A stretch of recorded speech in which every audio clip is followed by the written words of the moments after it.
Good evening, everybody. Welcome back to another installment of Scott Selections here on Tuesday, April 30th. Just so everybody understands, a quick announcement. I will not be doing any more videos with winnersandwhiners.com on their YouTube channel, at least at this point in time.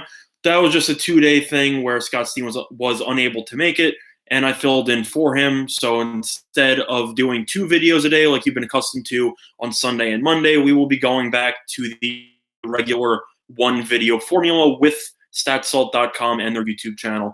So I thought I should just get that out of the way just to be clear. However, before we get into the play of the day, we will be going over what happened yesterday. We ended up splitting both picks. We ended up winning the winners and whiners pick, but we lost the Statsalt pick, unfortunately. For the Statsalt pick, we had the St. Louis Cardinals and the Washington Nationals first 5 under 4.5 runs. However, that ended up losing. It looked really good early on. No runs by the bottom of the second, but then 2 outs and 2 strikes. You had Michael Wacha decide to walk the opposing pitcher, Patrick Corbin. It was a tough at-bat with the bases loaded and 2 outs. So that ended up leading to a run, 1-0. And then Eaton came up next. He scored 2. He hit a 2-run single. It's 3-0. He ended up going into the top of the 5th at 3-1. So it looked promising, but then the wheels fell off and we ended up losing. But we ended up winning with the winners and whiners play, as we had the Rays money line at -119. We got it a great line on the overnight. One thing to note about baseball betting, I'll actually address the questions in a second, Peter, and Jeremiah will get, thank you very much. I appreciate that. But I'll get to that in a second. One thing to note in baseball, I know that lineups are important, but in the beginning of the season, most of the lineups will stay the same. You have to keep in mind the injuries, specifically with key players, for example, Christian Yelich with the Brewers and stuff like that. But overall, most of the lineups will stay the same day in and day out. So if you end up seeing a line like we saw last night with the Rays, don't be afraid to hammer it. We took the Rays at -119, and they closed roughly around 145 to 150. They ended up winning by covering the run line anyway, but either or, you get the Rays or any team like that at -119 before the actual movement comes in with the publics and the sharps. There's a lot of value there, and the Rays were a perfect example of that. So we ended up going 1-1, and yesterday, as a result, we ended up losing 0.16 units, which brings the record on this show to 26-17-2 for plus 7.48 units. Now, Peter, I'll address your question. When it comes to online betting websites, my favorite website is and will always be 5dimes.eu. I think that it's the best online sports site. I've had UWager before. I've dabbled with Bovada before. I hate Bovada with a passion. I think Bovada is absolutely atrocious. They're very good with tennis lines and for underdogs, but their money line odds are awful compared to other sites. 5Dimes I really like. I think 5Dimes is unique because it allows you to parlay team totals in baseball. It's also unique because of the betting contest that they have, in which if you put in a wager of $50 or more within the first 24 hours of this betting streak category that they have, you're allowed to do 1 pick a day. And if you get 5 days correctly in a row, you end up getting $50 worth of free play. You get $10. You get 10 picks in a row in 10 days. You end up getting $500 of free play, and then it keeps going up, etc. So it's a little bit of these bonuses with 5Dimes that I appreciate. You also get the parlay tennis if you're interested in doing that. I personally am. Bovada allows you to do that, but some other sites do not. I think 5Dimes is very thorough with regard to the props it offers, its ability to parlay props. You can also parlay player props in there, which I appreciate. But overall, I think 5Dimes is the best well-rounded experience for online sportsbooks. Their customer service is also solid. They have good rewards. Their withdrawals and deposits are very self-explanatory with regard to checks, or even if you wanted to use a MoneyGram, a PayPal, or I believe they offer Bitcoin. I'm not sure. I've never actually used Bitcoin for that. I've mostly used MoneyGram. But Peter, to answer your question, my favorite online book is 5Dimes, and I use that book pretty much every day. But with that being said, we're already 4.5 minutes in, so we will get to the play of the day for April 30th. We have been going with baseball the last couple of days, but we will be going with some basketball in this one. And we'll be talking about the Eastern Conference game, Game 2 between the Milwaukee Bucks and the Boston Celtics. And we like a total in this game at 220. We like the under. It's already been bet down. It opened up 220.5. It's down to 220. and it's actually down to 219 flat in some spots. Pinnacle is at 219 flat. It's mostly at 219.5, but there are still some 220s left. If you can take 220 right now, I take it. Even if hypothetically the pick doesn't work out, if you bet the 220 now, odds are by tip it'll probably be around 218. So if you really wanted to hedge it away, you could set up a nice middle there with 219 and 220 potentially. If you take the over 218 by tip and you take the under 220, I think under 220 is the right play. But if you get a little bit scared, there's a lot of value on this current total, and that's what we strive for with Scott Selections here with SassAlt.com. Now, just some quick trends to support why we like the under. The under is 8-1 in the Celtics' last 9 games versus a team with a winning percentage above 60. The under is also 4-1 in the Celtics' last 5 games overall. The under is 4-1 in the Celtics' last 5 games following a straight-up win.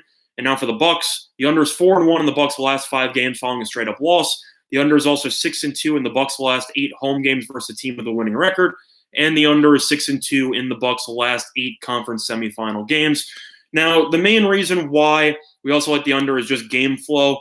Game 1 only totaled 202 points, and a lot of that had the fact that the Celtics absolutely shut down Giannis Antetokounmpo as he had no answers for Horford and Baines and whatever Boston threw at him, as Antetokounmpo went 7 of 21 from the floor, 22 points, 8 rebounds. For me, I think 220 is way too high. I mentioned this on the Winners and Whiners video yesterday, and which is why one of the leans I had was incorrect. With the Raptors and 76ers game, I thought that today's game was going to go under, but the total was set at roughly 219, and then it was bet all the way up to roughly 220.5 or 221. So I assumed that the game would go over because the line movement didn't make much sense based on what we saw from game 1, and the game still flew under by about 30 points. So for me, I think that this game is based on expectation. A lot of people were thinking that, it was like, I don't really think about the bookmakers. They put it at 220 because most of their regular season games ended up totaling at roughly 230 or something like that. But overall, there's no way I can end up taking the over in this game or recommending the over based on how Boston's defense has been playing. They absolutely shut down Milwaukee.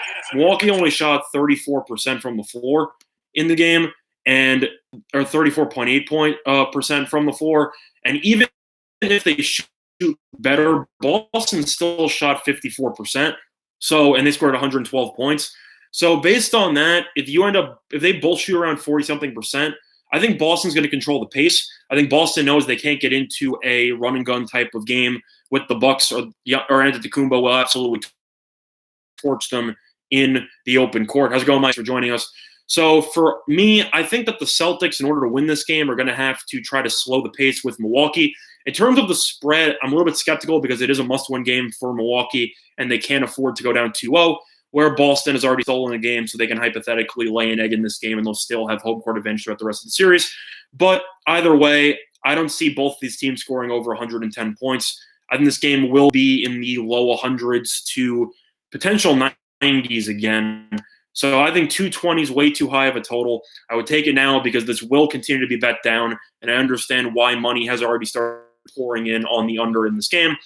So your play of the day for April 30th will be on the Milwaukee Bucks and the Boston Celtics under 220, which is available at -110 at 5 times. But now I'll do what I always do, and I'll transition over to my leans. First of all, with the Milwaukee and Boston game, I will go over the total and my leans on that. For Milwaukee and Boston, I lean to Boston plus the 7.5. I think that Milwaukee's going to win this game, but Boston has been absolutely fantastic defensively. And if you saw game 1, even though I like what the Bucks have done during the regular season and their ability to create a roster to support Antetokounmpo by surrounding him with three-point shooters, I think it was on complete display in game 1 that Boston's supporting cast and their depth is just significantly better than Milwaukee's.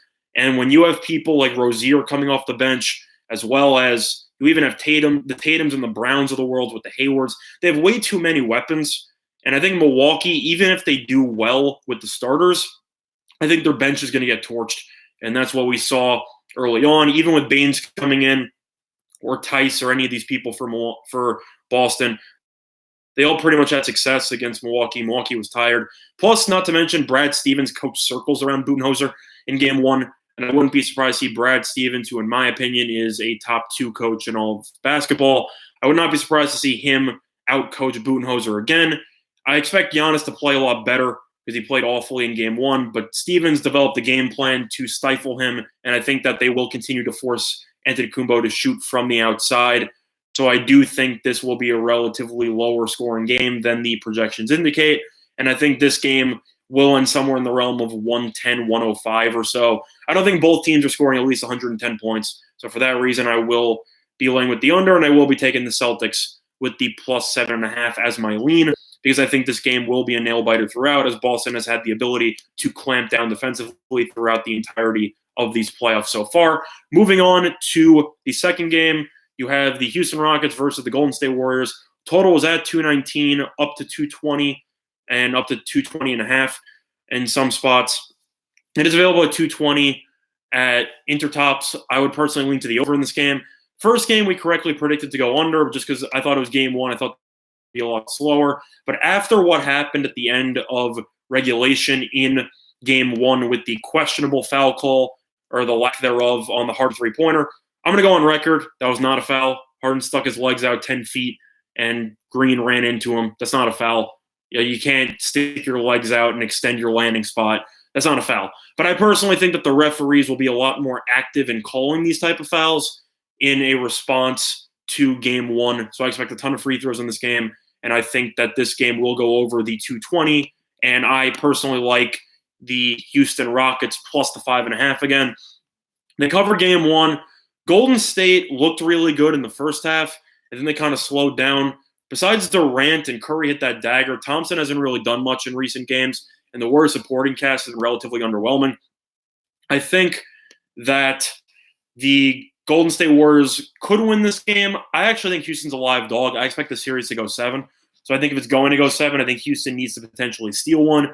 Peter, in terms of predictions, that's a fair prediction. I think either the Bucks come out and they punch the Celtics in the face, or the Celtics will be able to control the pace. I think that the Celtics control the pace, so I think there's going to be less points.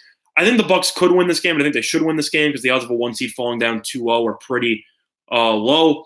But I think that total's a little bit too high, but I would lean to the over in the Rockets game, and I would lean to the Rockets plus the points. But now I'll go over to hockey. For me, so the first game, you have the Bruins and Columbus. Columbus opened up at a minus 119 favored, down to minus 110 on 5 dimes. It's mostly around 120 or 115 or so. I lean to Columbus in this game just because the first game in Columbus, you saw them in Tampa series. They were absolutely rocking. Series has been dead even so far. It's 1-1, both games going to overtime. Columbus had a great win. I'll go with Columbus because they're the home team in game 3. So I'm going to lean to Columbus, and I will lean to the over at 5.5. Both goalies were great in game 2, but both teams also had a lot of shots and hit the crossbar and post a couple times. So I think that the game will end somewhere in the realm of 3-2 with a potential empty netter draw at the end of regulation. So I will lean to the over 5.5. And with San Jose and Colorado's currently favored. Went from minus 120 to roughly minus 118 all around. And the total has stayed steadily at 6. I will lean to San Jose in this game. I think Colorado did a great job stealing game 2, but I think San Jose is still the better overall team. And I think that San Jose will be able to bounce back with a nice performance on the road in this one. So I will be leaning to the Sharks at a small underdog price, and I will be leaning to the over 6. Now to address some comments. For Felix, the under, it makes sense in the Warriors game as well. It's just a personal thought. I think that the refs are going to overreact after what happened in game 1, and I expect the referees to call a lot especially after the public outcry with the Rockets and how they've been complaining.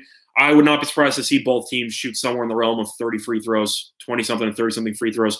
In terms of props, I would take the Durant free throws over, and I would take the Harden free throws over, because I think both of them are going to the line at least 10 to 12 times. I expect the referees to call a lot, and I think that this game will have a lot of free throws in it. And overall, Peter, yeah, I understand your point. I can't really factor in much. Yeah, I agree. Peter, one thing that you've noticed in hockey is that there's actually been a zigzag theory, which is very common in basketball with betting, how if the team doesn't cover in game 1, you should bet in game 2, etc. Hockey has actually worked out that way, where so far the team that's won game 1 has lost game 2 and won game 3, and the underdogs so far in the second round have been fantastic against the spread. So I would have to lean to the underdogs there. But I do like Columbus. It's a small favorite. I expect money to come in on Boston before the actual puck drop. But I will lean to Columbus, and I will lean to San Jose in that game. But the play of the day for April 30th, as we're at the 15-minute mark, will be on the Milwaukee Bucks and the Boston Celtics under 220, which is available at -110 on 5 dimes. As I said before, you should probably take it now because that line will continue to drop as we get closer to tip-off. But that's going to do it for this installment of Scott's Selections. Don't forget to like and subscribe, as we will be continuing to provide you with daily betting content here with StatSalt.com. And with that being said, good luck to all of you and your respective bets on this Tuesday. Bye, everybody.